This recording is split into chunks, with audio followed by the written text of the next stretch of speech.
is Winkelhock. He's finally taking it down. Some idiot marshal was holding a board up to say his cars weren't in position. And away they go, and it's Arnoux leading away from Prost, with Piquet and Patrese in 3rd and 4th positions. In 5th position, it is Patrick Tambay, all cleanly away. And as they sprint down to the far end of the circuit, alongside the Olympic rowing strip, it is René Arnoux in the lead, as he was in Detroit. But will the Ferrari last? He's got a clear track ahead of him. He's already pulling out several lengths over the 2nd place man as they stream through and into the sweeping right-hander there.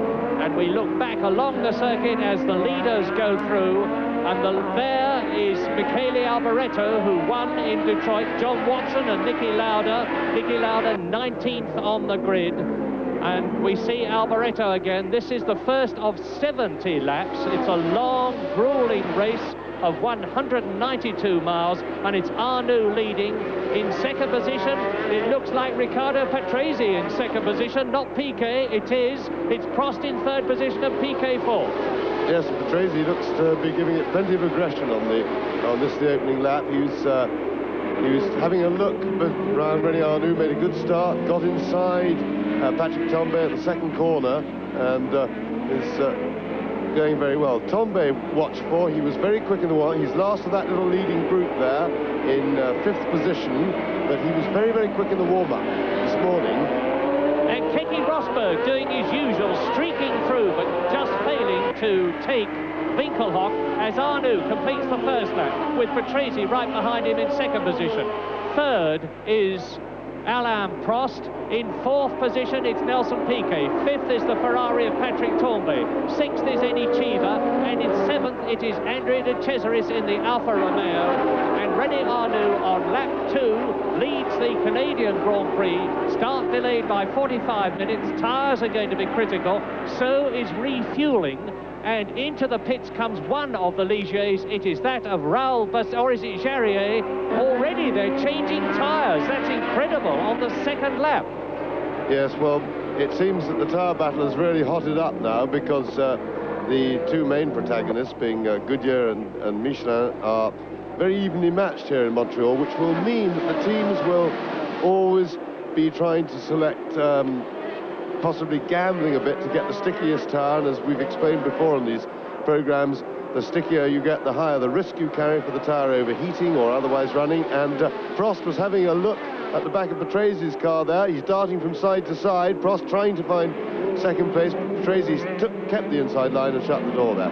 So the teams will have probably, some of them will have over-gambled on how soft a tyre they can run, and expect to see a certain amount of tyre aggravation in this race.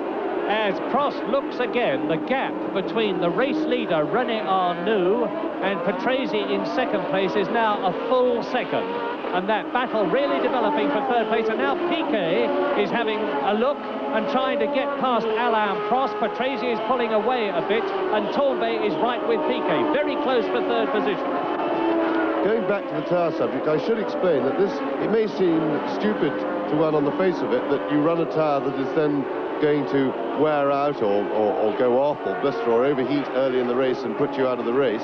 At the same time, you do have to take the gamble. It's not stupid. Into the pits already comes Elio De Angelis. He is using Pirelli tyres. He's got a Renault V6 turbo engine in his John Player Special. And on lap 3, it is still Arnoux leading in the Ferrari, Riccardo Patrese in the Brabham BMW, Alain Prost in 3rd position, Nelson Piquet is 4th, Patrick Tambay is in 5th position, and Patrick Tambay is a man to watch. He was a 2nd faster than anybody else in the warm-up this morning. Going back to the tyre thing, it is impossible to forecast exactly what the track conditions will be. They change from hour to hour, and how the tyres will behave. Therefore, one has to be fairly optimistic when taking the gamble, because everybody else will be, and if you happen to take a conservative view over what tyres to run, i.e. a more durable, harder compound that's not quite as fast around the track, and the track conditions go soft, i.e. they suit a softer compound, you'll look very silly if you qualified beautifully and you finish 12th in the race because you picked too conservative a tyre choice. So they do gamble, and that's why motor racing is still very much an art, at least as much as it is a technical science. Lap 3 completed into lap 4. There's a huge crowd here in Montreal, and they're seeing what looks like turning out to be a superb race, because Arnoux is pulling away a little. Prost is right in the wheel tracks of Riccardo Patrese. We have 3 different makes of car in the first 3 places, and they're second, third and fourth, and Nelson Piquet is right up now with Alain Prost, with Tambay behind him. And I still say Tambay is a man to watch, but he has to start climbing past the people who are in front of him now. Yes, it really looks as if we've got a fairly evenly matched battle between the top 3 turbo teams, and they're all looking to be running very much. Arnoux is developing a little bit of a lead at the moment. He's pulling away a tiny bit, but I've no doubt that he's giving it everything he's got and is right on his own personal limit in order to get away. But he'll be glad to see that they're getting, well, they're still pretty big in his mirrors, but slightly smaller. But Tambay will be looking to make a move. There's Prost having a little look down the side of Patrese again then, but not close enough behind to have a go. And of course, this again, tight circuit makes overtaking very difficult for all the drivers. 1.7 seconds between Arnoux and Patrese, but behind these 6 in 7th place, it is Andrea De Cesaris, and in 8th position, it's Bruno Giacomelli in the Toleman. In 9th position, the first turbo car, it is Keke Rosberg. In 10th place, it is Manfred Winkelhock. 11th is Boutsen, and in 12th position, Jacques Lafitte. Lap for 4, Arnoux, there's Patrese 2nd, Prost 3rd. So it's still Ferrari, Brabham, Renault, then the Brabham of Piquet. There's the 2nd, 3rd, 4th men, and definitely René Arnoux, who is only in 9th position in the World Championship. He's had a very, very thin season so far and has been overshadowed by his teammate Patrick Tambay against expectations. And up comes Nelson Piquet to try and take, and has he succeeded? Yes.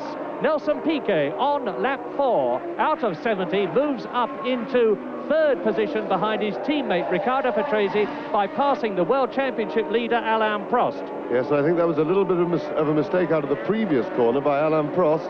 Didn't get away clean. He maybe missed a gear on the straight that gave Piquet the chance to get alongside and profit from that tiny little slip, and that's got him up into 3rd place. But they really look evenly matched. I don't think anybody's going to get terribly far away from this unless Arnoux can consolidate that lead that he's slowly inching away. 7 seconds covers the first 6, 3 seconds cover the second to 6. As you look down on the hairpin at the far end of the circuit, near the St. Lawrence Seaway and the Olympic Track, there's Patrese 2nd, Piquet 3rd, Prost 4th, Tambay 5th, and no, Chiva still in 6th position, and there is Patrick Tambay. Now, Tambay is closing up on Prost, and it really does seem as though the Renault, having already been passed by Piquet, there is Prost.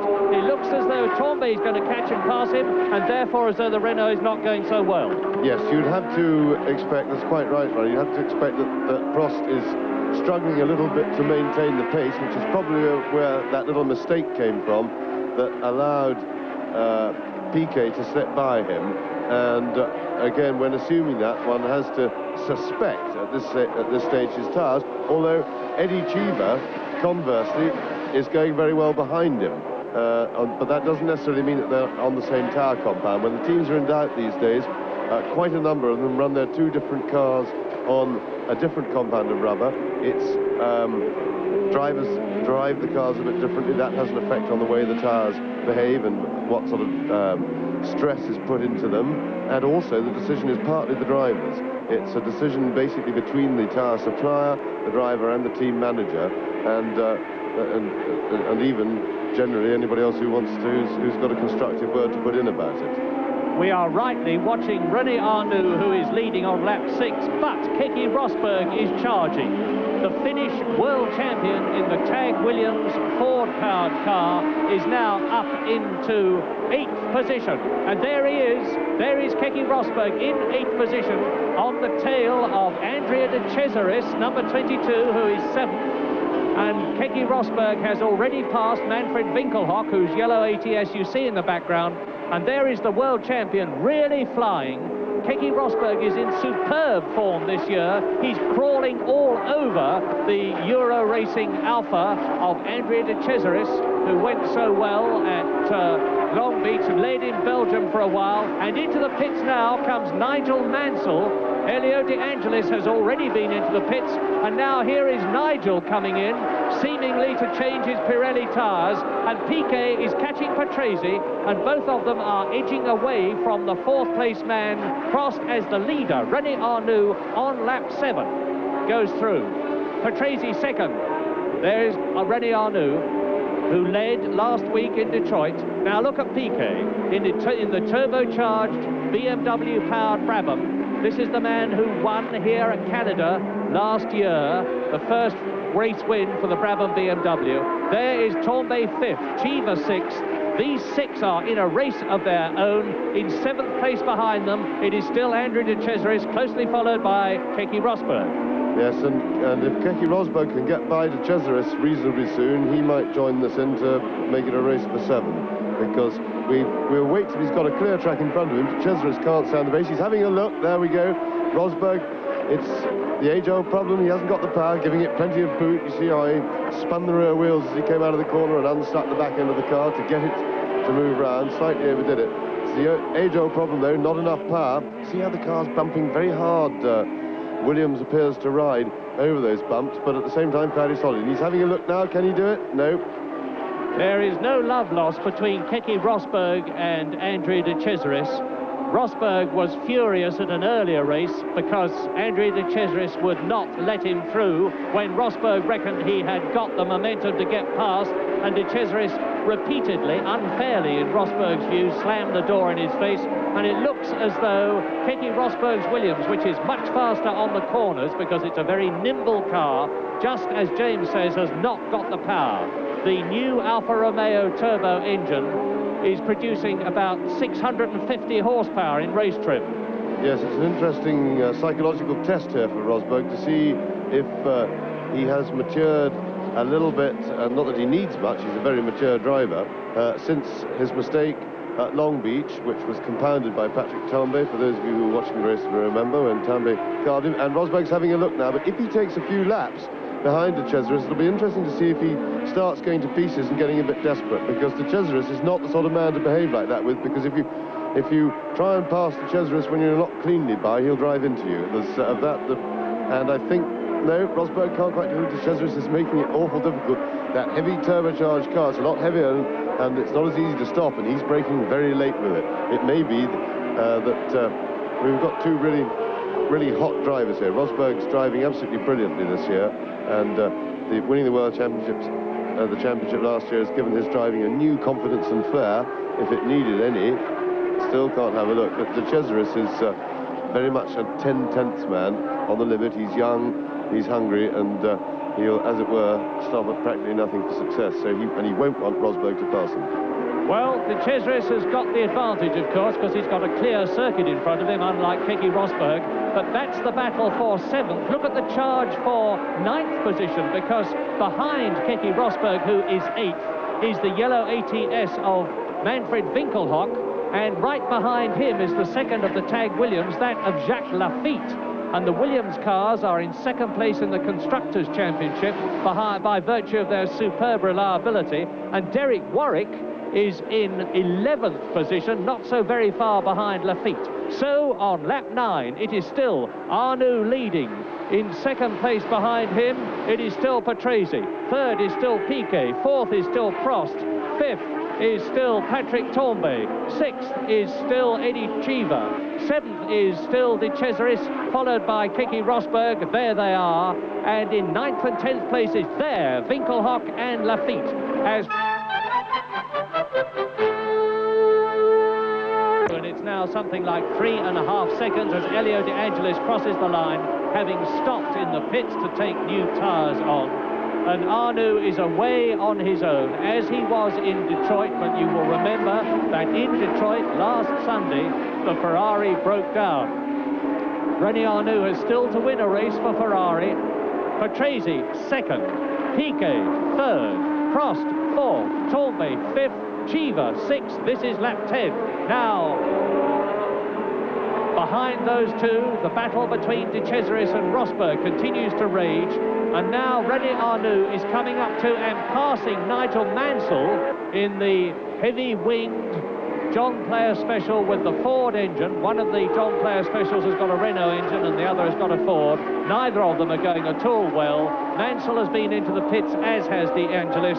Arnoux on lap 10, the number 28, which was held by Didier Pironi, who put up the fastest lap here last year in that tragic race when Riccardo Paletti was killed at the start of the race, and incidentally the Osella team have held a memorial service for him here today. There goes Patrese. So it's in the lead, a Frenchman in an Italian car. In second place, an Italian in a British car. Then in third place there, Piquet, a Brazilian in a British car. Then the Frenchman in the French car, Alain Prost, in fourth place. And in terms of World Championship points, although it's early in the race to be talking about them, as we look at Patrese coming up to catch Nigel Mansell, Nelson Piquet in third place is on 4 points ahead of Prost, who is on 3 points, and that would make them equal in the World Championship, but there's a long, long way to go yet.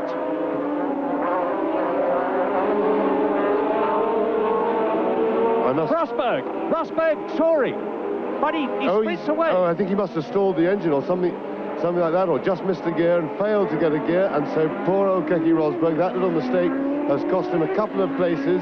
He's back in the group, and here we are. Now we see him trying to get inside De Cesaris. De Cesaris and there it is. Well, we missed that live. We can't see that from our commentary position, and well, let's hope that no damage has been done to Rosberg's car. A bump like that can easily damage the front suspension. It obviously threw him a bit and knocked the car out of gear or whatever, but he finally got going. But it'll take us a lap or two, or him a lap or two, to see if there's any minor damage and if the handling of the car is still okay. Well, it's as I was saying, Rosberg finally lost patience, and that is a shame. That is a little bit of immature driving, although every sympathy must go to him, because he was really stuck. He lost 2 places as a result, plus the fact he failed to get past. And through goes Tambay. Tambay has passed Alain Prost and gone up into 4th position ahead of the Renault.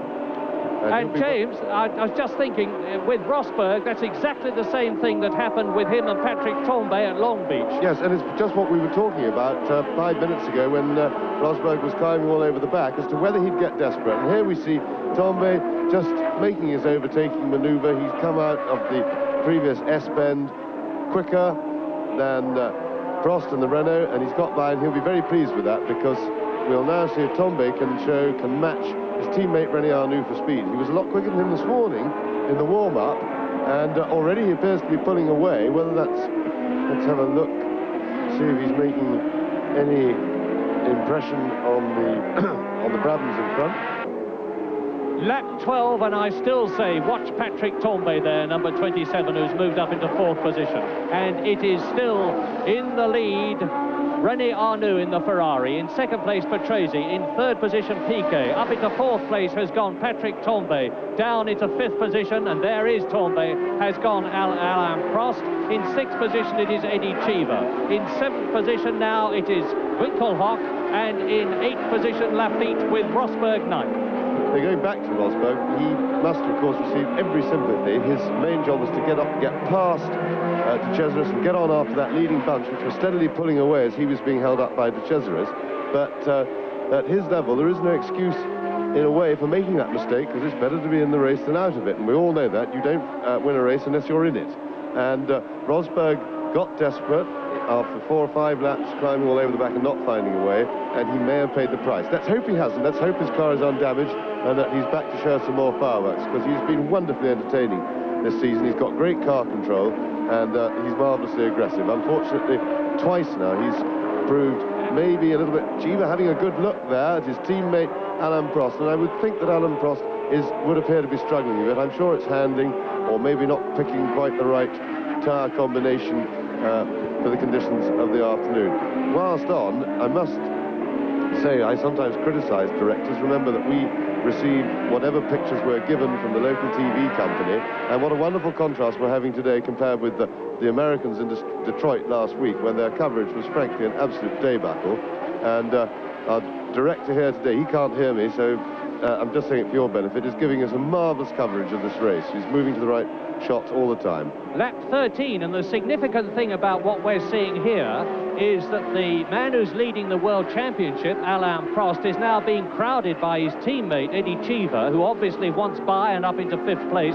But Alain Prost, who is enormously ambitious, and rightly so, and who, incidentally, has felt so harried in his home country of France that he's left and gone to live in Switzerland to get some peace, and is now down in 5th position with Patrick Tambay pulling away. So Prost there in 5th position, Eddie Cheever in 6th place as they come through to complete lap 13, and through goes Eddie Cheever up into 5th place, and that confirms that definitely Alain Prost is in trouble, and I wonder how long it's going to be before up behind him comes André de Cesaris. There is now quite a gap. Eddie Cheever then 5th. Prost 6th, in 7th place de Cesaris in 8th position, and there's the replay. Yes, it looks as if Prost may have either missed a gear, or maybe he's got some pickup problem with his engine out of the slow corners, because he definitely slowed then, or rather didn't get it cleanly away from the hairpin in front of Eddie Cheever. But Cheever was certainly ready to make the break, and in his turn, as it were, to have a crack at the others, because Prost is definitely struggling to keep up.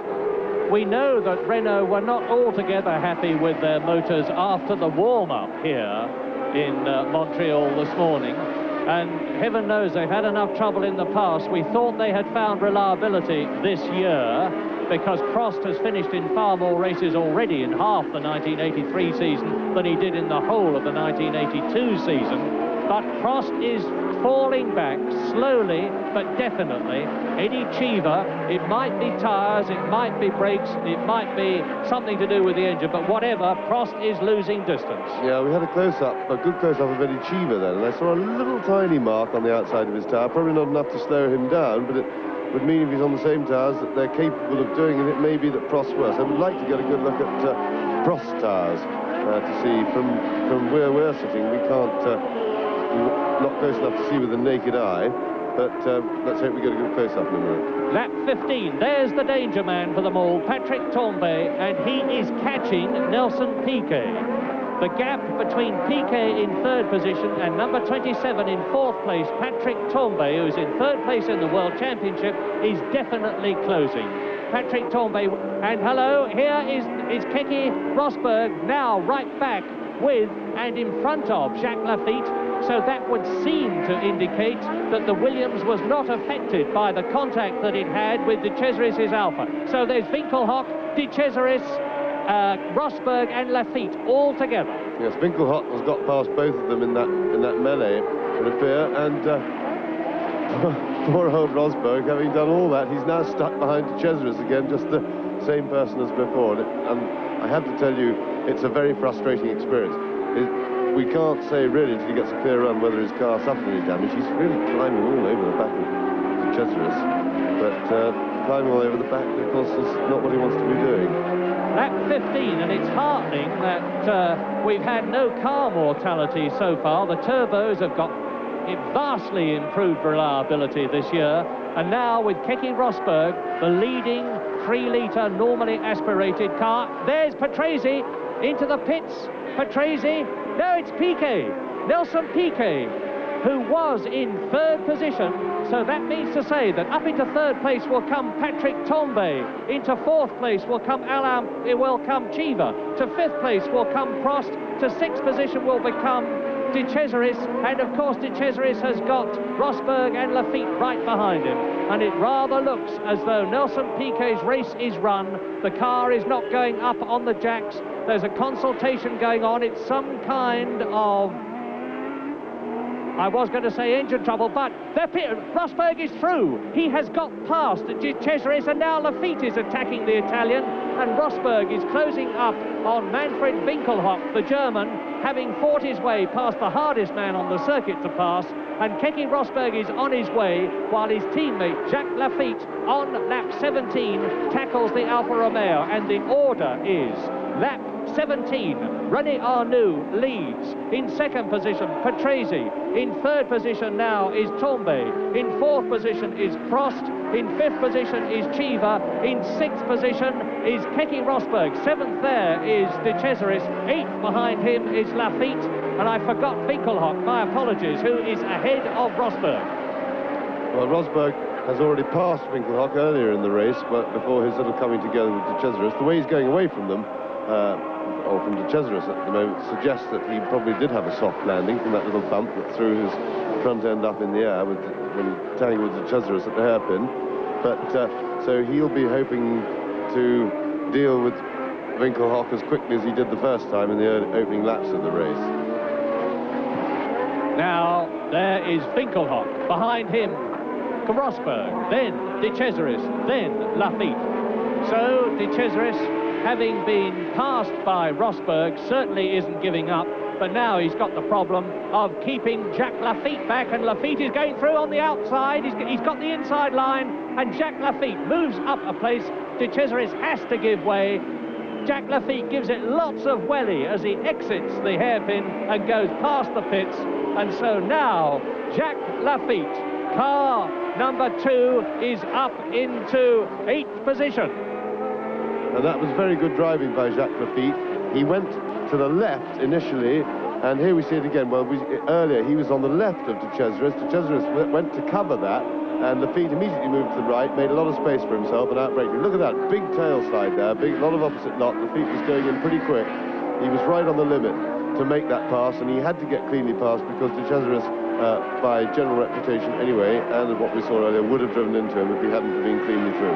Into the pits comes Danny Sullivan in one of the 2 Benetton Tyrrells, and it was his teammate Michele Alboreto who won the Detroit Grand Prix. But on lap 18, it is still René Arnoux leading in the Ferrari as he did in Detroit. In second position, it's still Riccardo Patrese.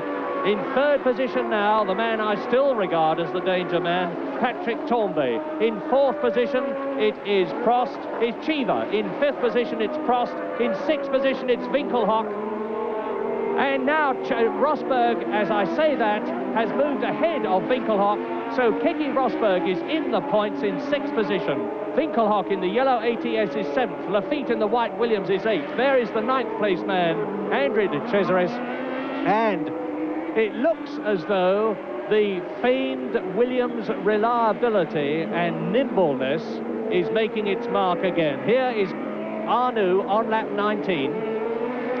Well, Arnoux on his own. He's coming up now to Johnny Cecotto in the Theodore, the Venezuelan ex-motorcycle world champion who's obviously touring in. But René Arnoux on lap 19 out of 70 looks at the moment as though he's on his way to 9 points for winning, but then I remember saying exactly the same thing last Sunday at Detroit, and he went out at about half distance. And incidentally, there are going to be refueling stops here. The Montreal-Ile-Notre-Dame Gilles Villeneuve circuit is very demanding as far as fuel consumption is concerned, and there are going to be fuel stops, and we're expecting them to start on lap 30, and this is lap 19. We know out of the pits sprints the ATS 13 seconds. Manfred Winkelhock. Very good, efficient pit stop by the ATS crew there. No panic. Mechanics worked smoothly and slowly, and they got him away in 13 seconds, which is very fast. And Tambay is now right up with Patrese. This is the battle that's developing for second place. In front of these two, I remind you, is the Ferrari of René Arnoux, and one of the top men of 1983, Patrick Tambay, Prince Charming, they call him, the Frenchman, is on his way, about to challenge Riccardo Patrese in the Brabham BMW for second place. Tambay 27. And if Tambay won this race, it would be, and I've said this in the past too, but with equal force, I say it here, a tremendously emotional occasion, because this race is being held on the Gilles Villeneuve circuit in Montreal, named after Canada's motor racing hero, Gilles Villeneuve, who was tragically killed in practice for the Belgian Grand Prix last year, having won 6 races for Ferrari, carrying the number 27, made famous originally by Alan Jones. And now Patrick Tambay in car 27 is in 3rd place and challenging for 2nd. There he is, Patrese in front of him. Winkelhock is about to be lapped. Yes, and Arnoux at the moment enjoys something like around a 10-second lead, and that... Nigel Mansell in the John Player Special with the Ford engine. He comes into the pits on lap 19, much earlier than expected. Lap 20, I'm sorry. Nigel Mansell coming in. 13.4, so that's just 1/10 of a second slower than Winkelhock. And that's an incredible thing. Now, there is Patrese. They're getting the pit stops down to about 13 seconds. They put in 25 gallons of fuel, changed 4 tyres and wheels, and there is Patrese. Now, he's got to get past Winkelhock, who's been into the pits and changed tyres and wheels. But Winkelhock will now be on fresh rubber. He's really getting the hang of this turbocharged ATS, and he's holding up Patrese. Yes, his tyres probably aren't fully warmed up yet. Yes, and he's... whether that was deliberate or whether he just ran a bit wide. He was trying to stay in front of him, but couldn't. But then quite politely and correctly got out of the way to let the important battle that's for 2nd place at the moment go on. Now, Tambay, having caught Piquet relatively easily, seems to have difficulty in staying close enough to him because of the turbulence of the car and hurting the aerodynamics of the following car. He is not really close enough to attack, and that's a problem that he's got. Whilst he can catch him, and undoubtedly if he got past him he could pull away, he can't get quite close enough to get a launch, in position to launch an attack. Well, tyre and fuel stops of the Brabhams and Ferraris could still change things, but there in the background, Eddie Cheever in 4th position. 5th position is still Prost. 6th position and in the points, Keke Rosberg. 7th and just out of them, but just behind Rosberg is his teammate Jacques Lafitte. And it looks as though, as I said, the famed Williams reliability is going to have a significant effect at the end of this race, and that Rosberg could still be in contention for the World Championship. Yes, very much so. I would expect to see Rosberg hanging in there, hopefully. Tambay must be very concerned at the moment with the fact that Arnoux is some 10 seconds away in front of his current battle for 2nd place, and he'd like to get this battle over and done with, get past Patrese and get on after his teammate René Arnoux, because of course there's always a lot of rivalry, even if it's friendly, which it usually is, between teammates and drivers. It's very much a matter of pride and professional pride and justifiable pride, not antagonism, that every driver particularly wants to beat his own teammate because he's the only other guy in the race in an identical car, and on that basis that's the only true comparison. And of course these cars aren't necessarily identical. The drivers have decisions in setting the car up. Sometimes they do it well, sometimes they get it wrong, and the better driver can still lose to the lesser driver, if one wants to put it like that, because the better one on this occasion made a mistake. And they're all pretty close in ability, these guys at the top. There's just 9 seconds between Arnoux in the lead and Patrese in 2nd place, and if Patrick Tambay can get past Patrese, which remains to be seen, it'll be interesting to see firstly whether he can catch Arnoux, and secondly, if he does so, whether there are Ferrari team orders, because we've yet to see a situation where the 2 Ferraris are running in contention at the front of the field.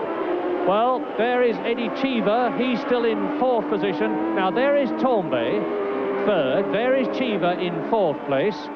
Behind Cheever in 5th position, it's still Prost. In 6th position, it is still Keke Rosberg. 7th, it's still Lafitte. 8th, it's still De Cesaris. In 9th position, John Watson has fought his way up from 20th on the grid to 9th. So John Watson is doing as he has done so many times in the past, fighting his way up through the field, and this is lap 22. And there's room for considerable improvement for Watson, just on the basis that most, if not all, of the cars in front of him will be making a pit stop, and Watson, one has to assume, if all goes well, will not. and that could move him up several places if he can just stay in, get out of the pack where he is now and stay in touch. Lap 23, we are looking at René Arnoux, the race leader, who must be fairly close to his pit stop. And I have the news for you that Riccardo Patrese is definitely catching him. The gap between the race leader Arnoux in the Ferrari on lap 23 and the second place man Riccardo Patrese in the Brabham BMW is down to 7.5 seconds, and Patrese is gaining. Different tyres again. Arnoux, number 28, the race leader, uses Goodyear. Patrese, the second place man, uses Michelin. There is Tambay in third position, confirmation on the screen. Still Cheever, still Prost, still Rosberg in sixth position and the leading 3-litre car. And the gap between Arnoux and Rosberg is about 7 seconds. And we got a bit of a wave as René Arnoux went past the pits just then. The last time round, he waved as if he's planning to come in and to get the crew to be ready for him. And he's blistered his left rear tyre. You can see the left rear tyre. It's got two apparently raised bits on it, and that's why Arnoux is coming straight in. And that's probably a good decision. That must have been fairly recent because he hasn't been slowed that much by it. And had it been that problem for long, he would have been in. And unless he can't get enough fuel on board to do the race without a further stop, he's got room for the fuel that they want to put in, then he's right to come in immediately. If, on the other hand, they haven't got the tank space for it, then, of course, he's made an error. And he could, if he could stay out for a couple more laps. Lap 24, and this is earlier than we expected René Arnoux to come in. He's into the hairpin now, and he should be going straight into the pits. Let's wait and see. Yeah, I would guess that it's late enough in the race. No, he's staying out for one more lap. Now, that may be because the crew have said don't come straight in, and he didn't give them any sort of a signal that time, but they hope, I would imagine, it's on their side of the car that they may be able to see that the left rear tyre is blistered and therefore know that he's coming in. Now, that seems strange. Maybe they signalled him to stay out for another couple of laps so that he can, as it were, create the space in his fuel tanks to get in what is required for the rest of the race. Tambay, 27, in, and he hits the curb, just nudges it, and that will have thrown his concentration a bit, woken him up. I remember Nelson Piquet did exactly the same thing here last year. And there is Eddie Cheever coming up to Roberto Guerrero on lap 25, and Eddie Cheever in fourth position behind Patrick Tambay. So it's Ferrari leading in second position, the Brabham BMW of Patrese in third position, the Ferrari of Patrick Tambay in fourth position, the Renault of Alain Prost, and in fifth position it is Keke Rosberg. In sixth position it is Keke Rosberg, my apologies. Now, is René Arnoux going to come into the pits as we look at Cheever on lap 25. The gap between Arnoux in the lead and Patrese, who is second, has come down to 6.2 seconds. There is third place man Patrick Tambay, nudging that curb, throwing the car to the left. Yes, a high curb. It doesn't, in fact, unlikely to damage the car doing that, but it does actually put you right off line. And as Murray said, it certainly wakes you up, all that bouncing around the car. It actually came right off the ground, all four wheels then, as he hit that. And he's up behind Bruno Giacomelli in the Toleman, and Giacomelli is in 12th position. By the way, Derek Warwick is in 10th position, and on lap 25, it's still Arnoux with a pit stop imminent. There is Patrese in second place. Close behind him, you will see soon the Scarlet Ferrari of Patrick Tambay as the Italian in the Brabham takes the S-bend there. In fourth position and fifth position, it's still the two Renaults, and Alain Prost now is in a more commanding situation as far as the World Championship is concerned, with Nelson Piquet out of the running, having gone into the pits and stayed there. Patrese and Tambay, look at the gap. It's about 1.8 seconds, and Riccardo Patrese could be taking the lead very shortly if, as we expect, into the pits comes the race leader René Arnoux. And Tambay is definitely gaining. The gap between himself and Arnoux is down, as into the pits comes one of the Ocellas. Well, it's that of Fabi, because Ghinzani failed to qualify. This is Corrado Fabi. Now, there at the hairpin, coming up behind Boutsen, is Riccardo Patrese. There is Tambay. They've just completed 26 laps and crouched down into the cockpit of the Brabham BMW with about 650 horsepower under his foot is Patrese. And Tambay now seems to be having difficulty in keeping up with Patrese, which makes me suspect his tyres, possibly, in that we've seen trouble at René Arnoux. His teammate is in, if they're on the same compound, and it might be circumspect for both the Ferraris to get in as soon as they can, fuel-wise, and get some fresh rubber on. Thierry Boutsen in the white car in the middle is in 11th place and has now been passed by Patrese. And Patrick Tambay's got the problem of getting past the Belgian, who is only in his 3rd Grand Prix. So now on lap 28, there is the 27th lap situation, and Tambay comes through, passes the Ford-powered arrows of Thierry Boutsen, the Belgian, and the gap between Arnoux and Patrese is now about 6 seconds. There's Derek Warwick, who's got Patrese coming up behind him, and Derek Warwick is in 10th place, and he's going to be caught and passed, and it looks to me as though he's getting severe porpoising, bouncing up and down in the Toleman as we look at number 27, Patrick Tambay, 3rd place, lap 27, and Arnoux is on his way. He has gone through on another lap as Cheever goes through. Now, at the apex of the corner, Tambay, look for the yellow for Renault of Cheever. There it is, in 4th position, ahead of his teammate Prost, who is 5th and dropping back. Oh, what a terrific battle this is developing into, with Arnoux, as it were, coming back into the pack. We've had variations in performance.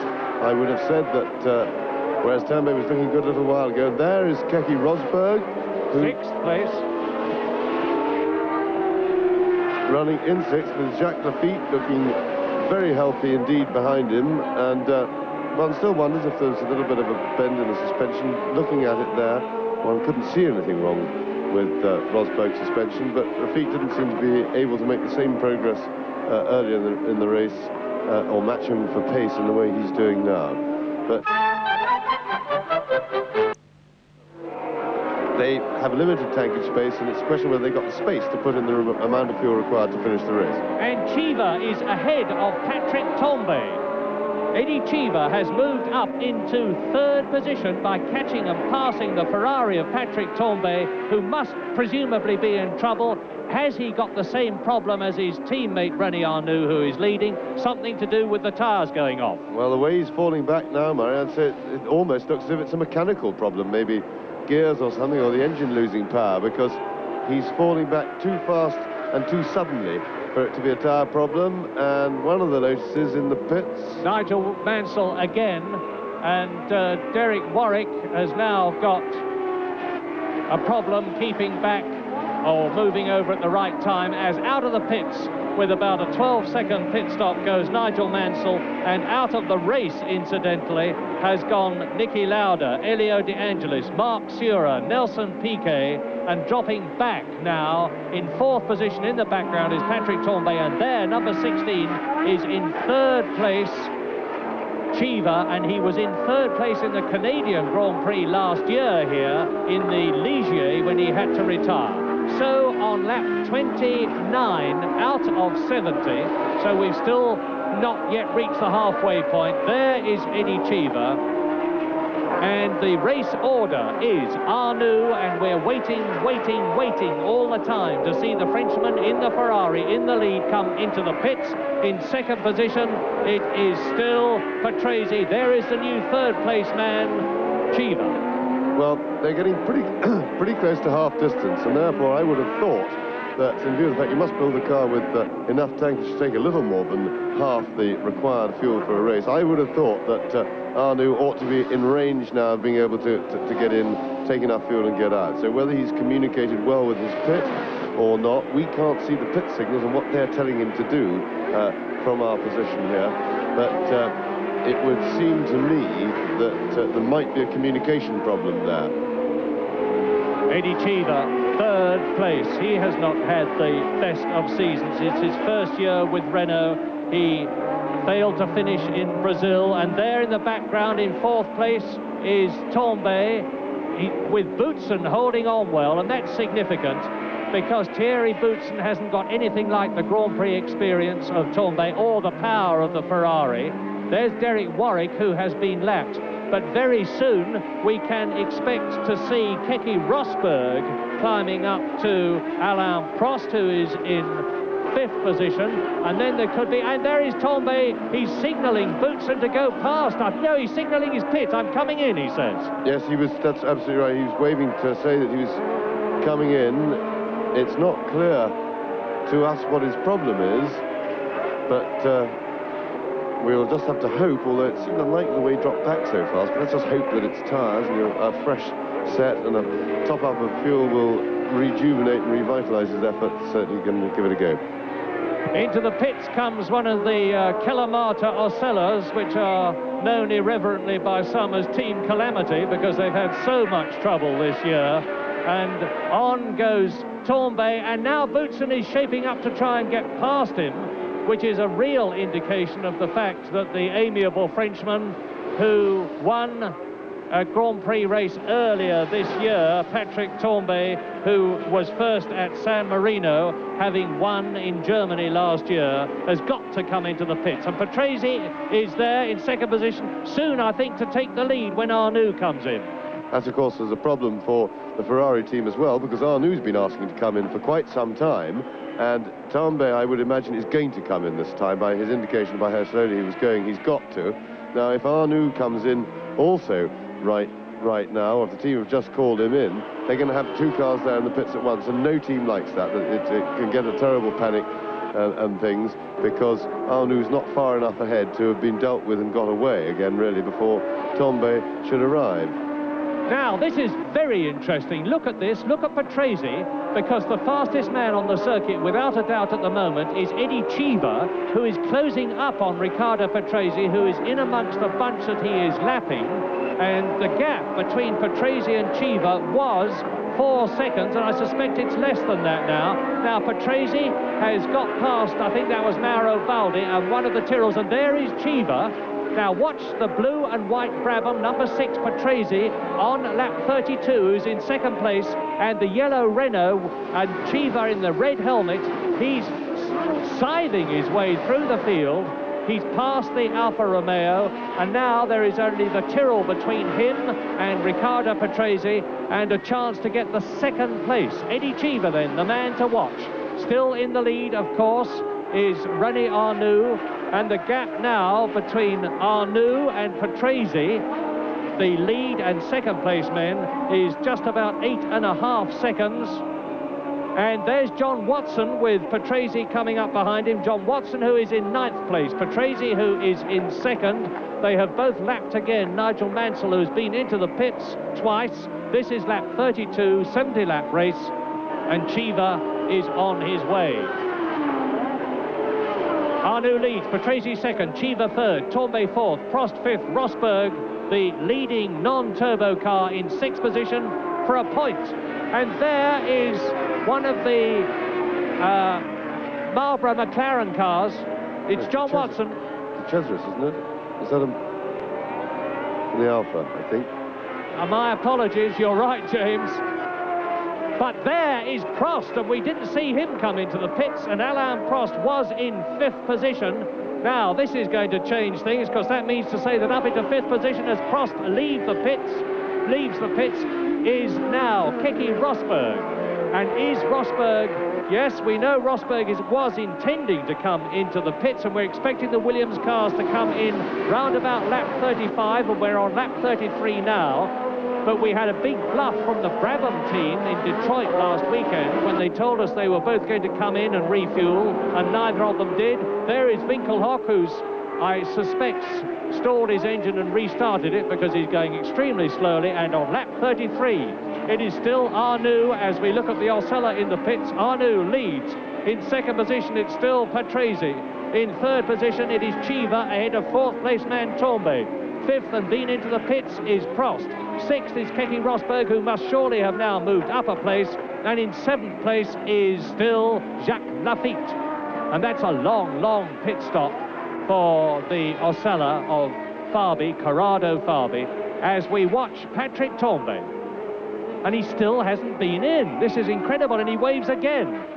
Yes, I think this may be Ferrari discipline technique, in that they are a team that tend to give orders and very little power to their drivers to operate as normal thinking human beings, which at this stage maybe just be paying off very badly for them, because there's no doubt that the two drivers are both asking to come in, and therefore the signals must be telling them to stay out.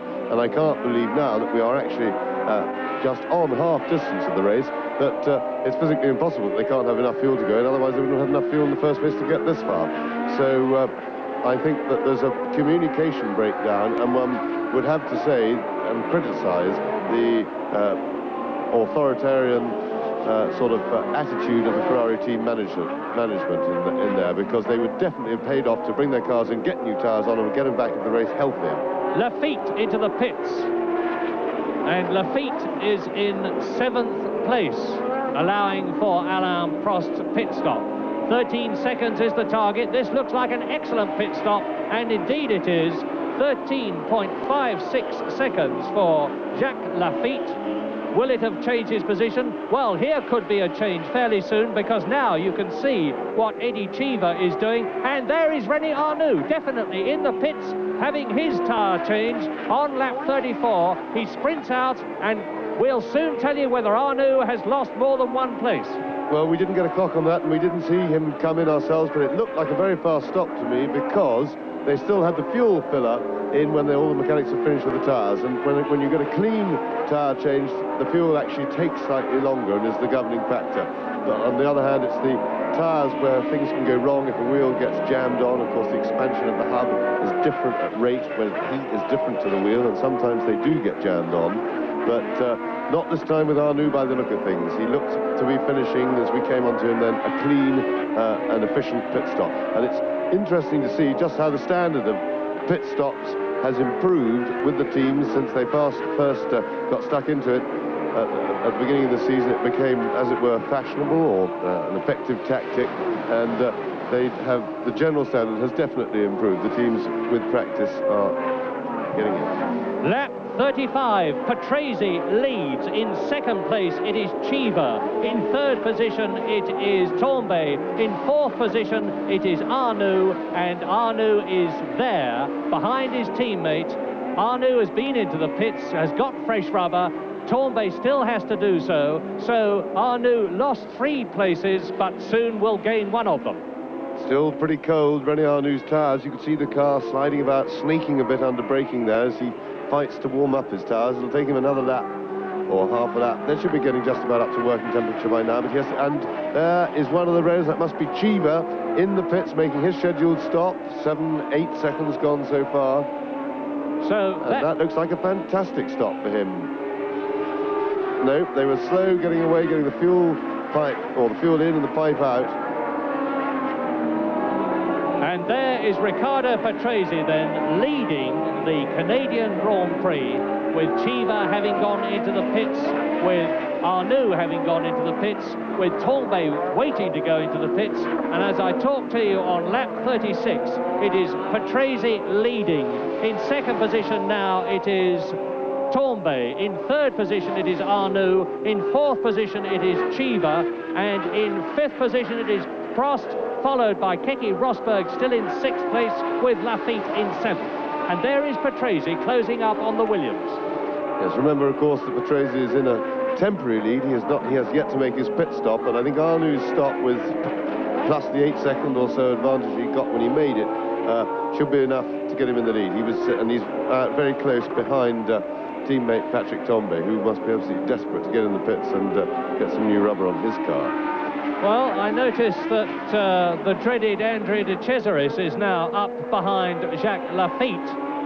But there is the race leader on lap 36. And according to our information, the Brabhams are going to start coming in round about lap 38 and 40. I don't know in what order, because Piquet being out of the race, I suspect that Patrese, race leading, will come in round about lap 38. So Patrese leads, Tambay second, Arnoux third, Cheever fourth, Prost fifth, and Keke Rosberg still in the points, the world champion on lap 37 out of 70, as we look at Patrick Tambay in second position, still to make a pit stop. And in my opinion, what is happening here on the Gilles Villeneuve circuit certainly gives the lie to the people who say that the pit stops are not interesting. René Arnoux then charging on fresh rubber. The tyres will be warm now. He's being blue flagged, which means to say they're showing it to Danny Sullivan for him to move over. And into the pits comes Keke Rosberg in the Williams. Now, this is going to be absolutely critical. On goes the fuel hose. The wheels are already off the ground. They are off their uprights and hubs. The pneumatic hammers are ready and banging away. All the four hammers have stopped. The stopwatch stops at 14.04, a whisker slower than some of the others, but still very much in the running. And that means to say that I suspect Keke Rosberg has dropped down to 8th position. I get the impression that René Arnoux is not... And here's Patrese. Race leader Patrese into the pits. Now, this is equally critical. Brabham were the people who reinvented pit stops, and they have usually been the best in the business. Already, the pneumatic hammers stop, and that's a brilliant one. That's the fastest of all, 11.08. Yeah, and the front Jackman got it away beautifully quickly then, much the quickest we've seen on that. That really was a marvellous pit stop by the Brabham team. Absolute lightning they were. But I'm just watching René Arnoux, who we see here.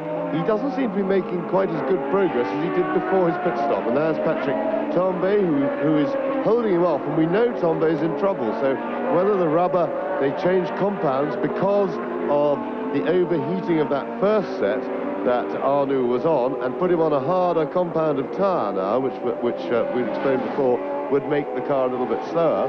If they've done that, it could be a mistake that might cost them the race, because the track tends to get softer, i.e.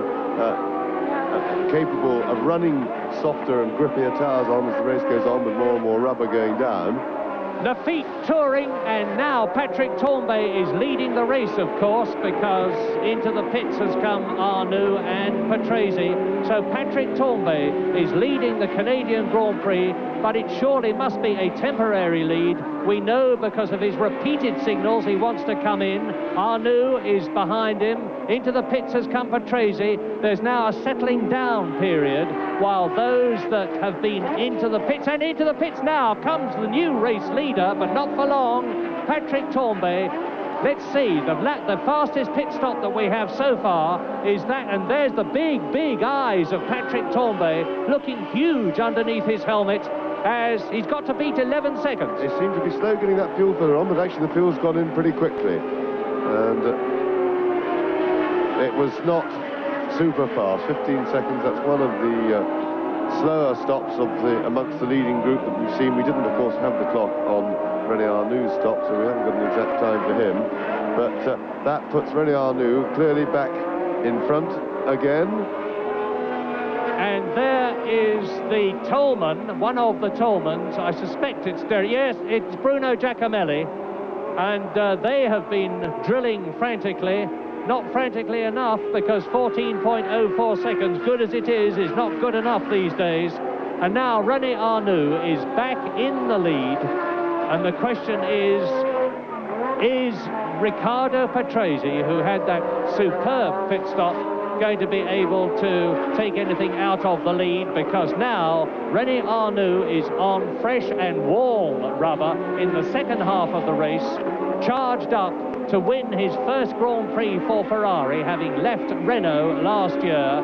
And close behind him, I hope we'll see it on the screen, is Riccardo Patrese, who is now in second position. Down through the field has gone Patrick Tambay, who led temporarily. Eddie Cheever is in there, he's made his pit stop. Alain Prost has stopped, Keke Rosberg has stopped, Jacques Lafitte, and there is Nigel Mansell, as into the pits comes one of the Euro Alphas, and the clock starts ticking immediately. I think it's Andrea de Cesaris. Yes, it must be Andrea de Cesaris. not the most organised of teams is Alfa.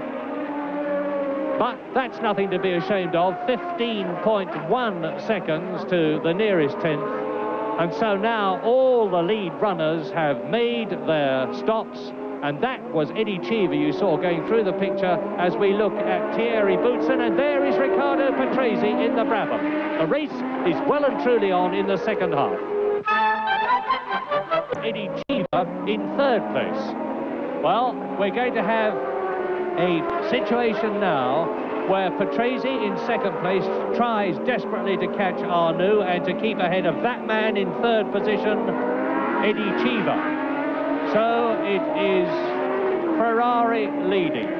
In second place, Brabham BMW. In third place, this Renault number 16 of Eddie Cheever. In fourth position, the second Ferrari of Patrick Tambay, and that's making Ferrari look good to take the lead, retake the lead from Renault in the Constructors' Championship, because you get all the points that your drivers score in the top 6 in the Constructors' Championship, and at the present moment, Ferrari are 5 points behind Renault, but there's only one Renault still effectively in the running. Well, no, Eddie Cheever's third and Prost is fifth, but the points that the race leader Arnoux and the fourth place man Patrick Tambay are piling up for Ferrari exceed those of Cheever and Prost for Renault. But it's a close thing for the Constructors' Championship. Cheever then into the hairpin, completing his 41st lap in third position, chasing Patrese, who is chasing Arnoux.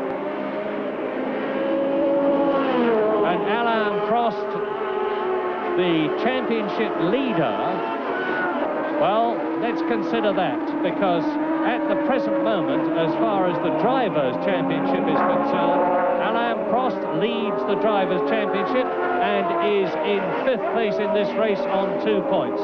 Nelson Piquet, who is second in the championship, is out of the race. Patrick Tambay is in third place in the championship and fourth place in the race. Keke Rosberg is fourth in the championship and sixth in the race. And John Watson is fifth in the championship and only just outside the points in seventh place. So I think there's going to be a reshuffle of the Drivers' Championship at the end of the Canadian Grand Prix.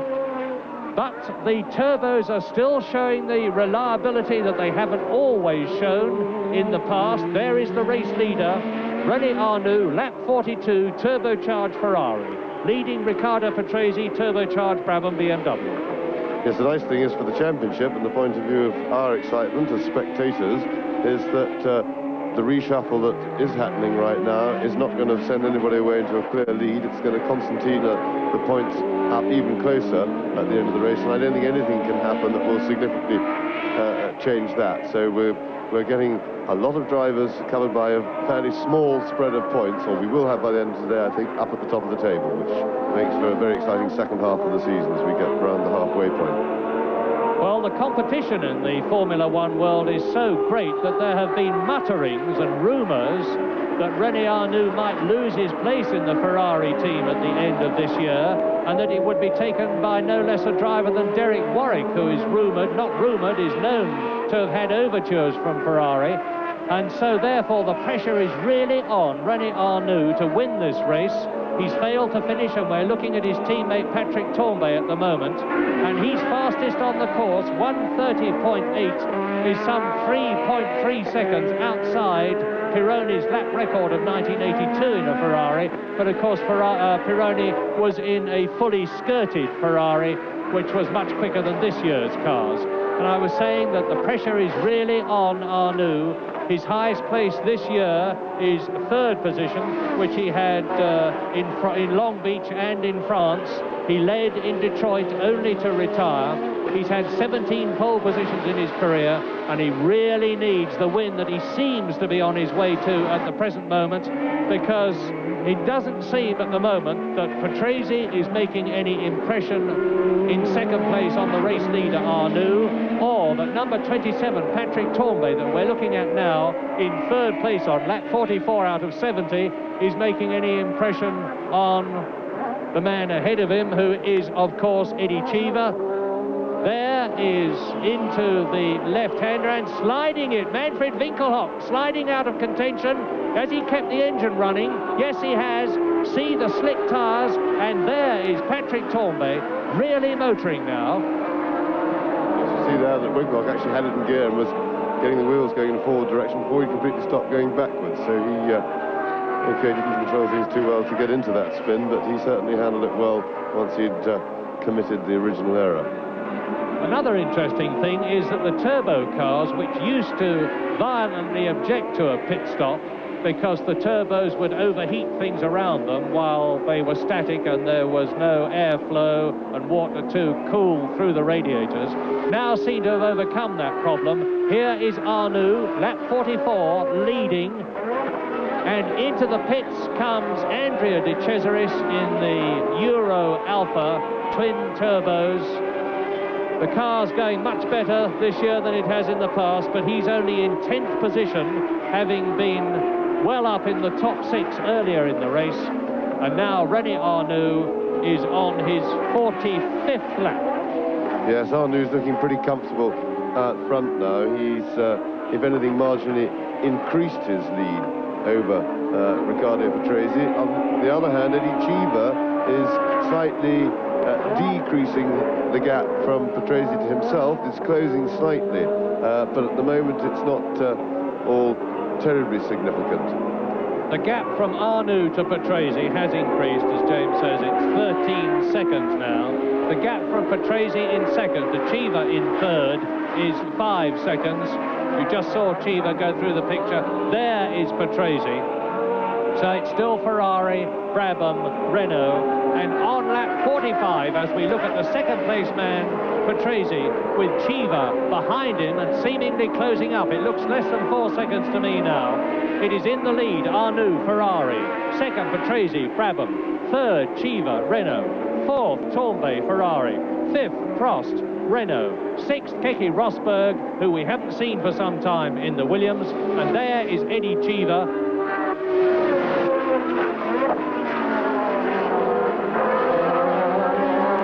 Cheever, who started his Formula One career in Osella. There he is, then went to Tyrrell. Then last year drove for Ligier. There is John Watson, and now Cheever is driving for Renault and has settled down extremely well with the French team. Eddie Cheever, 25 years old, lives in Monte Carlo, and believe it or not, has been racing for 18 of his 25 years, because like so many of today's drivers, he started in karts, and he's definitely closing on Patrese, and Tambay is definitely closing on Cheever. We're getting a tremendous battle developing now for second position. Yes, the concertina's working the other way, and Tambay seems to be the fastest man on the track at the moment. Whatever they did to him in his pit stop, he must be liking, because he's closing quite quickly. Number 27, Patrick Tambay, the winner at San Marino, third in the World Championship this year, his 63rd Grand Prix.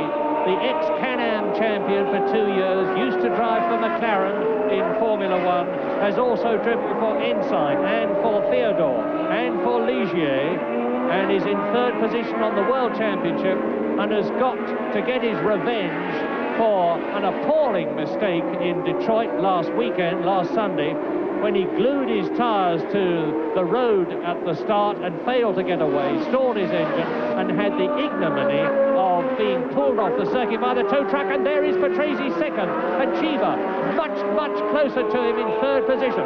This is the battle for second.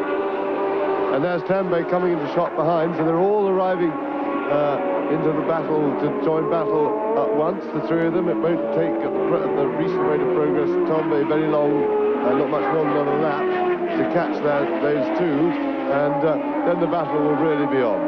Between the second place man Patrese and the fourth place man Tambay, 3 seconds. Into the pits again comes Mansell. It really is not his day. And Cheever now is right up with Patrese. Now he's caught him. Can he get past him? Brabham BMW leads Renault. Italian leads American. In the background, in fourth place, Tambay, the Frenchman in the Ferrari. Arnoux in front of all of them, in the lead, on lap 47 out of 70. It's going to be a grandstand finish in Canada here, no doubt about that. It's a flat circuit. The fastest speeds they get up to are about 180 miles an hour. Not here, of course, as they go round this sinuous series of bends, which lead eventually down to the hairpin to complete another lap. And Cheever is trying all the time. And Riccardo Patrese is shutting the door. And Tambay is taking advantage of the fact that they're tripping each other up to catch them. Yes, Patrese is not a man who gives his place away easily. I can tell you that. And he was braking well late then into the corner, not too late, and of course Cheever had a look, but there was nothing he could do for the time being. And can Tambay do anything about it? Because he seems, when travelling on his own, to be the quickest of this group of three combinations, and he'll want to get by in order to have a look at his teammate out in front, René Arnoux. He'd love to come clear and have a go about chasing René Arnoux. Patrese's not closing on Arnoux. Cheever, I think if he gets by, will certainly be able to hold Arnoux, but I think the one person of this group who would stand a chance of doing something about him is Tambay, if he can get by without too much delay. This is superb Grand Prix racing, and behind these three in the red and white Marlboro McLaren is John Watson, who has been lapped but is nevertheless in 7th place and only just out of the points. In 8th position it's Thierry Boutsen, in 9th position it's Michele Alboreto, but the battle for 2nd position that we're looking at now between Patrese, Cheever and Tambay is rightly commanding the attention of this enormous crowd at the Ile Notre Dame Gilles Villeneuve circuit. And René Arnoux leads, and Cheever is through now, up into 2nd position. He's got the line, he's got it on the left-hander, and Tambay is right with Patrese. And Patrese made he got away with it, because Patrese fought too long and hard to stay in that corner. As a result, he didn't get the line that he wanted. He was very slow out, and it was lucky for him it was a very short straight afterwards, because he lost momentum, and if it had been any sort of decent length straight, Tambay would have been past him as well, and that reluctance to give up when beaten, and Tambay is getting alongside, and Tambay is through. So Patrese has lost 2 places in the space of about 3 corners and has gone from 2nd to 4th, and it looks as if he's going to be left. So his job, and even John Watson is now up having a look inside him. But an excellent race and a good fight. His car has failed to make the distance, and whether he'll be able to limp onto the end or not, we don't know, but he's in trouble and certainly out of contention of this very good race indeed, where the pace is not dropping at all, and things are, if anything, hotting up at the front. Right, there is Eddie Cheever, there is Patrick Tambay, who needs to get a good run at Eddie Cheever to get by and set off after his own teammate, René Arnoux, who is still enjoying a tenuous lead, but nevertheless a significant one. Yes, it's a lead of 16 seconds at the moment, which sounds a lot, but the way Cheever and Tambay are flying, it could well be that they will be up with René Arnoux, who's got to drive a very tactical race now. He's got to watch his pit signals, he's got to watch his tyres. That is the Toleman of Derek Warwick out of the race again. Poor Derek, he's having a dreadful season. He's had problem after problem, and up goes the turbo. It's set fire to the bodywork. I don't think there's anything significant. And anyway, the firefighters, including firefighter Derek Warwick, who's making sure that the Canadian, what he would judge to be inexperienced fire marshals, don't douse the whole engine in that fire powder and ruin it. Well, there's the 2nd place man, Eddie Cheever, on lap 50. Is he catching René Arnoux in the Ferrari? We'll tell you when we put the gap on him. And Patrick Tambay is not making any impression on Eddie Cheever at the present moment, because Cheever has, of course, caught and passed Patrick Tambay. And the problem, as we look again at Derek Warwick, is not so much whether Tambay can catch Cheever as can Cheever catch the leader, René Arnoux, who is now on his 50th lap out of 70, and the race order is Arnoux leads, Cheever 2nd, Tambay is in 3rd position, Patrese is dropping down through the field, Prost will soon be up into 4th place. Down to 5th will go Patrese. Still in 6th, and probably soon up to 5th will come Keke Rosberg. And before long, John Watson is going to be in the points. And I remind you that his teammate, double world champion Niki Lauda, is already in a retired situation. There's the race leader. We haven't seen René Arnoux for quite a while. He's on lap 51. Let's watch his style and the car. That very distinctive head-forward crouch of René Arnoux, who physically is just about the smallest, but not the lightest. Jacques Lafitte is the lightest driver in the race, but he's actually taller than René Arnoux, who is always known as Little René Arnoux. Whoops, here he is. No, there's Arnoux, down to the hairpin to complete another lap, to pass the pits entrance, which has already been through once to change his tyres with an excellent pit stop. And the gap between Arnoux, the leader, and Eddie Cheever in 2nd place is nearly 23 seconds. And they're on lap 52 now, so it looks as though Arnoux's in a very commanding position. Yes, he seems able to pull away now. I think he's got the measure of Cheever, and Tambay, who was going very well after the pit stops, has settled in, and he was looking quite strong behind Cheever. He seems to have slowed up, and it's, I think now, as long as René Arnoux has no problems, he's got the race fairly well sewn up. So the battle now rages for 2nd place. There's Keke Rosberg, who is in 6th position. Never, I think, have we seen such a season of fighting determination as Keke Rosberg has shown us this year. He has more than justified his world champion status. There were people who inadvisedly, in my opinion, criticised him and said he wasn't a worthy world champion in 1982 because he had, quotes, only one Grand Prix.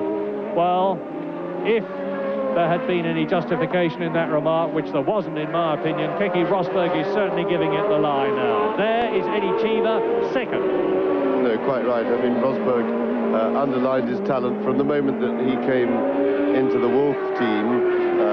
Admittedly, when it was very much down, but the car wasn't very good, but it was quite obvious to see when he joined them halfway through the season in 1979 that he was driving exceptionally well, because he was getting a performance out of the car that was more than it was worth. And I completely agree with you, Murray. He's a worthy world champion, and it's made him just terrific entertainment this year. Alain Prost, who's really looked to be the favourite for the championship this year, is having a pretty bad North American trip this time, but he's at the same time he's around picking up the pieces again, as he was in Detroit. So he is here. He's benefited from various people in front of him's problems. Just most recently, of course, the problem with Riccardo Patrese dropping back through the field, and whilst he'll be unhappy with the performance of his car through the race in both these Detroit and Montreal, here in Montreal, he'll be, I suppose, grateful, or may well be at the end of the season, grateful for any points that he can pick up here, because very often it's the bad races and picking up the lower placings that make a lot of difference when everything's counted at the end of the day, and it's how well you can do when you're off form, or rather when the car is off form, that sometimes matters. When everything's perfect, these guys can go out and deliver a win pretty easily if they've got a car advantage, but it's when it's not perfect that it very often matters. As we watch René Arnoux come through to complete another lap, what James was saying reminds me that we've had the news here at Montreal that it's 98% certain, is the way it's described, that there is going to be a European Grand Prix at Brands Hatch on September the 25th to replace the New York Grand Prix, which is not now going to be held. And we look now at Riccardo Patrese, and there is the order. Arnoux, Cheever, Tambay 3rd, Patrese 4th, Prost 5th and Rosberg 6th. But Keke Rosberg in 6th position is definitely catching the man who's leading the World Championship, Alain Prost. And if he can get past him, it will depress Prost's chances of continuing to lead the World Championship. And as I say it, there he is. There is Alain Prost in 5th position in the Renault. and he's being caught, soon to be passed, I think, by Riccardo. But no, he's passed Riccardo Patrese. There he is now. Look, this is very significant. There goes Prost in what was 5th position, passing Riccardo Patrese and moving up into 4th place. So now Keke Rosberg's target has to be Patrese and not Prost. Yes, I think it won't worry him too much, because Patrese is in obvious trouble getting out of those hairpins, and so his target will be Alain Prost, and he is in fact catching Alain Prost and has been for several laps, and he's catching him fast enough to get up there before the end of the race, we think. So it's going to be an exciting finish. René Arnoux has just got to keep on going to win, no doubt about that. But Cheever and Tambay are still at it, hammer and tongs. There's only 3 seconds difference between Cheever in 2nd place. There is Prost, the new 4th place man, who has displaced Patrese down to 5th, with Keke Rosberg gaining on the Italian in the Brabham. Rosberg in 6th position. In 7th position, it's still John Watson. In 8th position, it is Thierry Boutsen. 9th is Michele Alboreto. In 10th position, it is Manfred Winkelhock. 11th is Danny Sullivan. And in 12th position, it is Mauro Baldi. There, the World Championship leader, Frenchman Alain Prost, now living in Switzerland in the turbocharged V6 Renault, which has proved to be much, much more reliable this year than it was last year. And Alain Prost, as James has said, is continuing to pile up the World Championship points. And even if it's only 1 or 2, it's still a help.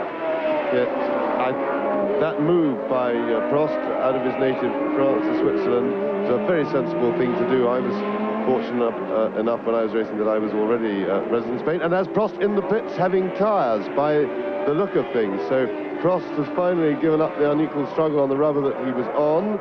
Are they doing anything else? They're having trouble getting off the jack at the back. This is a messy pit stop by the look of things. Not good at all. And it means to say that with this pit stop definitely fouled up, it's giving Keke Rosberg an excellent chance to finish 4th. The problem, of course, for a working sportsman at the top level is that whilst it's very nice and terrific to have the support of your own countrymen and their enthusiasm behind you, it does make it impossible. And when I say impossible, I mean impossible to live a normal life on the sort of life, and therefore to concentrate on the job in hand when living in one's own country. And for some sportsmen, even it gets bad enough, as we've seen, for example, with Borg's early retirement from tennis. The pressure is so great that it really just becomes the point where you have to stop. And this is not the pressure from the sport, it's the pressure of being a top sportsman and a personality. And it is very wearing indeed. So I think that's a wise decision taken by Alain Prost, and should help to extend his career. That was a rather sad sight we just saw, and we are seeing now, because in the background is Michele Alboreto in the green Benetton Tyrrell, the man who won at Detroit at the expense of René Arnoux. And Arnoux has now had the undoubted joy of getting his revenge by lapping Michele Alboreto. Arnoux in the lead on lap 56 out of 70 as we look down at this water-surrounded Ile Notre Dame circuit. And that is the Brabham touring. There's Patrese touring in the background. He slowed right up and looked to me as though he was stopping as Arnoux and then Michele Alboreto streaked past him. That's where he's had trouble before, coming out of that hairpin before the pit, so he may be just that he couldn't get it going again. Let's hope that he doesn't stop altogether. The interesting thing there is that, without a doubt, and we're just waiting for confirmation on this as they come past us, Keke Rosberg will soon be moving up into 4th position and amazingly keeping his World Championship hopes alive. Because as long as Keke Rosberg, who is currently the world champion and in 4th position in the championship, can keep on finishing in the points, he's not only increasing his chance of doing well towards the end of the season, but increasing the chance of Williams winning the Constructors' Championship. That's Winkelhock. Winkelhock in again for another stop, but in fact Rosberg has already got past Patrese in all that struggle that Patrese was having to get out of the hairpin, so Rosberg is in fact up into 4th place. We'll try and get a gap now on him to Patrick Tambay, but it looks probably a bit too big to do anything about. Lap 57 out of 70. There's the leader, René Arnoux. Second is Eddie Cheever. Third is Patrick Tambay. Fourth now is Keke Rosberg. Down to fifth has gone Patrese. And in sixth position is Alain Prost. And there is Rosberg. Yes, and in fact it's a hopeless case. It's something like 40 seconds or so that Rosberg is behind Patrick Tambay, 45 seconds. So he is really out of range, and he's very much on his own. So his race is over, apart from completion of the afternoon's work. No one in his immediate vicinity to have a race or any fun with, either in front or behind. And it's spread out a little bit now. No doubt about the fact that Ferrari will be leading the Constructors' Championship, the all-important two Constructors' Championship, because Arnoux is on his way to 9 points. Patrick Tambay is on his way for third place for 4 points. That makes 13 points in all. And at the present moment, Ferrari are 5 points behind. And there is Patrese into the pits, was in fifth position, now out of contention, definitely. And that means to say that up back into fifth place goes the enigmatic Prost again. And up into sixth position will come John Watson, who's been plugging away and has been lapped, but is back again in the points as he was by finishing in a superb third place at Detroit last weekend. There's Cheever. Well, Eddie Cheever, who is actually American but has spent most of his life in Italy, and whose brother, younger brother, Ross Cheever, is actually racing in a Formula Ford event at Silverstone today. And they are both spurred on by their father, who runs a chain of health food shops in Rome. And Eddie Cheever, incidentally, is very much against eating meat, which he does with some reluctance because he says he has to these days.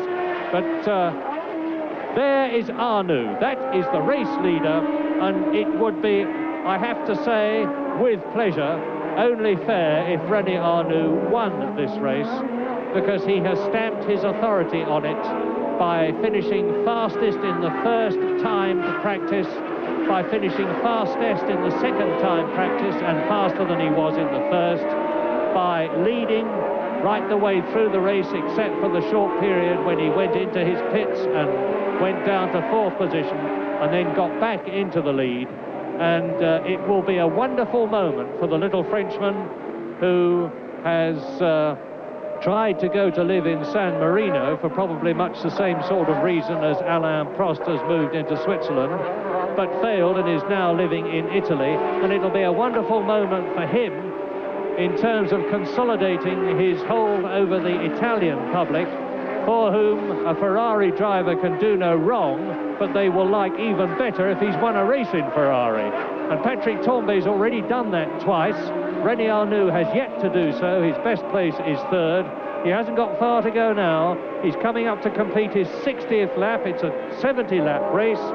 So there are now only about 27 miles behind before Arnoux.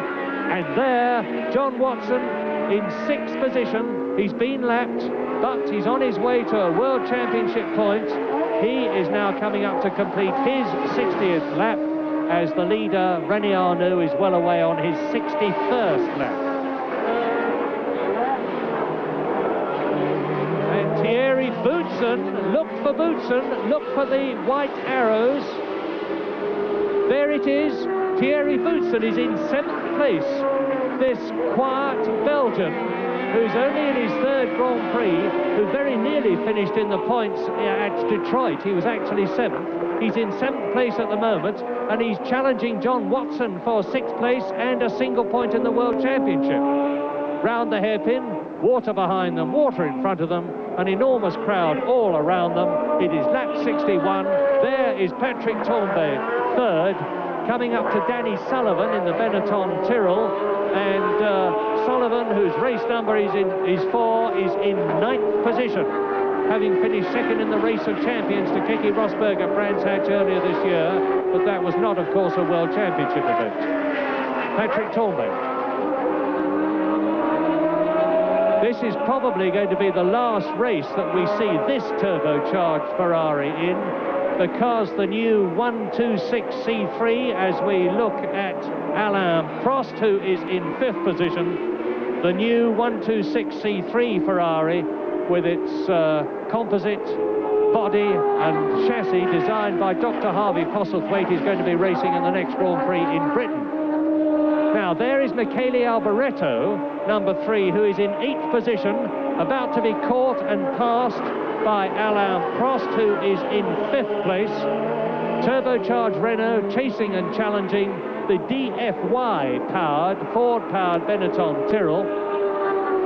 Michele Alboreto blew 2 of these new, lighter, better torque engines in practice, but it's keeping going in the important part of the meeting, the actual race. And Michele Alboreto is just 2 places off a World Championship point, although he has been lapped. And there is Keke Rosberg, 4th place. Rosberg, who finished 2nd in Brazil, but was disqualified for a technicality which has nothing to do with his tactics or driving. Failed to finish at Long Beach, won a magnificent non-championship victory at Brands Hatch in the Race of Champions. 5th in France, 4th in San Marino, then that superb victory at Monaco, followed by 5th and 2nd places at Belgium and Detroit, as a result of which he is in 4th place in the World Championship. Keke Rosberg coming up to complete lap 62 out of 70 in 4th place.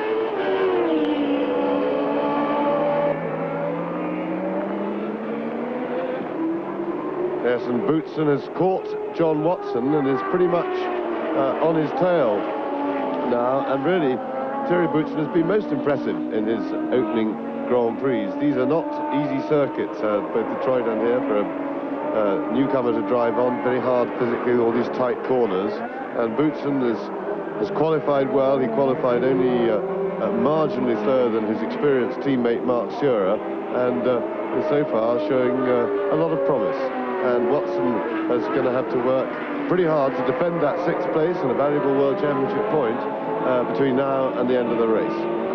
René Arnoux leading has had a traumatic year, moving from Renault to Ferrari, moving from France to Italy.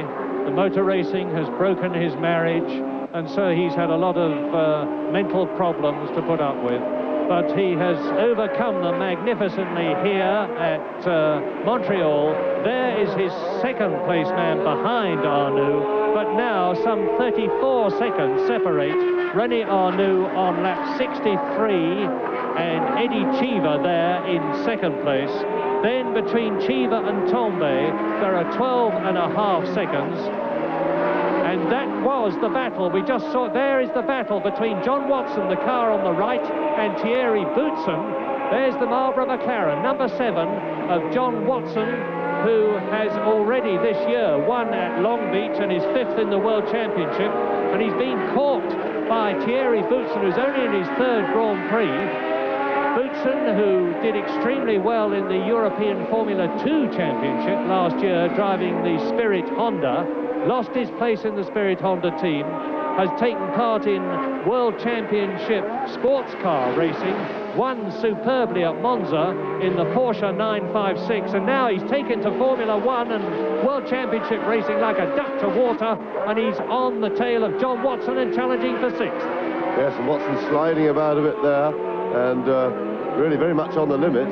He, of course, has got a big experience advantage, but I suspect that his tyres might be getting a little bit tired. He doesn't seem to have the grip that he ought to have, just at a glance, but it'll be an interesting challenge for him to try and hold on to that place against a relatively... There you see him moving across a little bit in front of Boutsen, just heading towards the inside line when he saw Boutsen wasn't making a lunge down there, and quite rightly to keep that side covered, because you can't overtake really around the outside.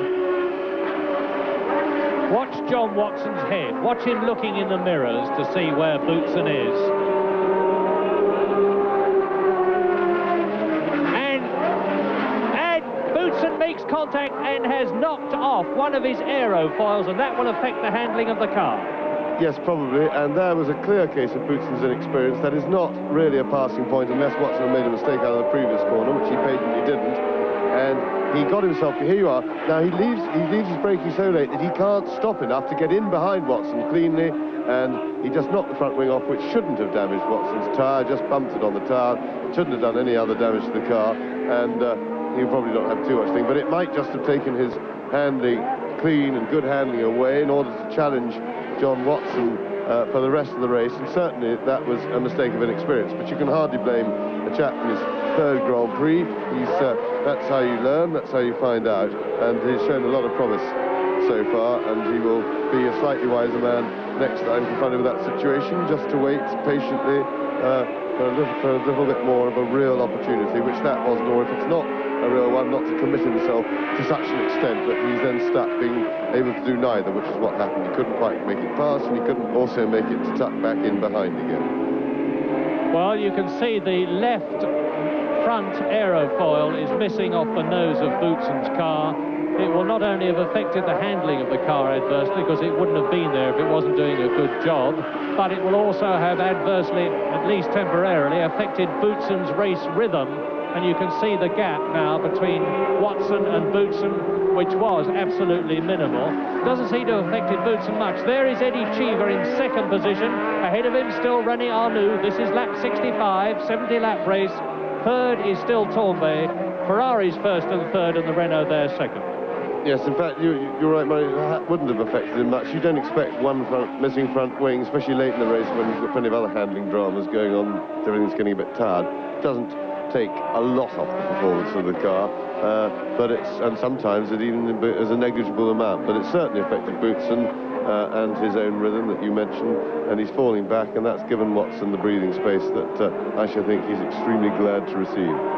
Lap 66, race leader René Arnoux, 2 Ferraris, 2 Renaults, a McLaren and a Williams in the top 6 places, which means to say that the Ford Cosworth engine is still very much in there, albeit being slowly overcome by the turbos, notably the Ferraris and the Renaults, and there is the leading Ferrari and the lead car, that of number 28, 34-year-old René Arnoux, and the gap between Arnoux and Cheever is increasing all the time.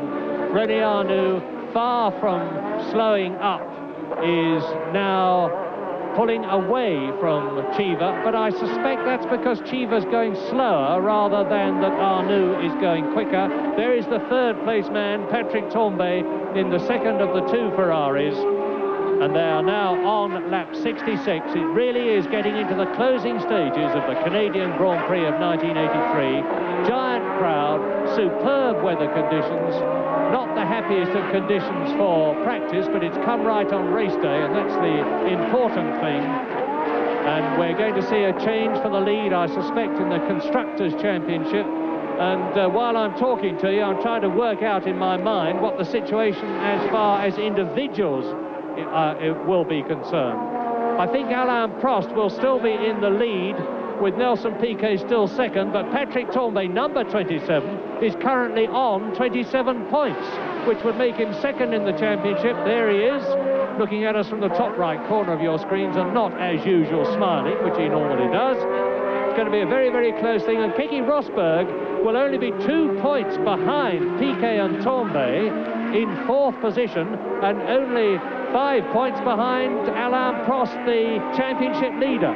So all is far from lost for Keke Rosberg as far as repeating his World Championship is concerned. Yes, and the result, as we predicted halfway through the race, is having a concertinaing effect on the leaders for the championship, because the first 4 are now, well, if all things remain equal until the end of the race, and short of mechanical breakdown they should do, we've got a 5-point spread from 1st to 4th, which has come down from, well, a 6-point spread, so it's not a big difference, but they are running neck and neck up at the front of the table, which is good news for our grandstand finish and for our own entertainment as the season progresses. And this has really been the most marvellous race all the way through. Canadians have given us great coverage as Keke Rosberg goes hammering through the S's after the pits there, still giving it plenty of stick. And doesn't he fight every inch of the way? Keke Rosberg looks all the time as though he's on the edge of a disaster, and the lack of skirts this year, which has decreased the downforce and therefore made the tyres grip less, has really brought out the best in the best of the drivers, and Keke Rosberg is certainly one of those. Tremendously spectacular, fights every inch of the way, looking not at all good in his smoke glasses there in the top right-hand corner.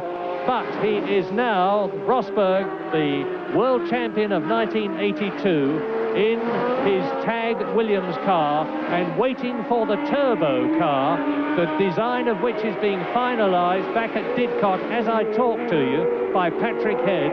No one is too sure what the turbo engine is going to be for Keke Rosberg to drive, but there is René Arnoux, number 28, driving with the number that Didier Pironi had last year until he so tragically crashed in the German Grand Prix, and he's still recovering from those injuries.